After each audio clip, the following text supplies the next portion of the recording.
আজকের দুপুরের খাবারে ছিল ভাত, মূলো শাক ভাজা, আর তার সাথে ছিল স্যালাড, পেঁয়াজ, শসা, গাজর রিংয়ের মতো করে কেটে, আর তার সাথে ছিল কালকের ডালটা সামান্য একটু রয়ে গেছিলো, একজনের মতো হবে, বেগুন ভাজা, আর কালকের একটা মাছ ভাজা থেকে গেছিলো, সেটা মা আমাকে একটু পেঁয়াজ কুচি, সরষের তেল আর কাঁচা লঙ্কা দিয়ে খাবার সময় মেখে দিবে। মাছ চটকানো খেতে আমার বেশ ভালো লাগে।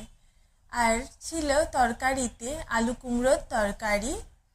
আর মা এই যে মাছটা বানিয়েছে, শীতকালে হলে প্রায়ই মা এই মাছটা বানায়।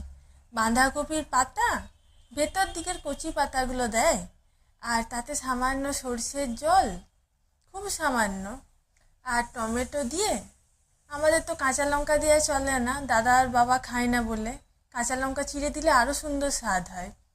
আর মাছগুলো, কাতলা বা রুই মাছের পিসগুলো একটু ছোটো ছোটো করে কেটে এই যে মাছের ঝোলটা মা করে, এত সুন্দর খেতে হয়, স্যুপের মতো, শীতকালে বেশ ভালো লাগে। এই ছিল আজকের দুপুরের মেনু।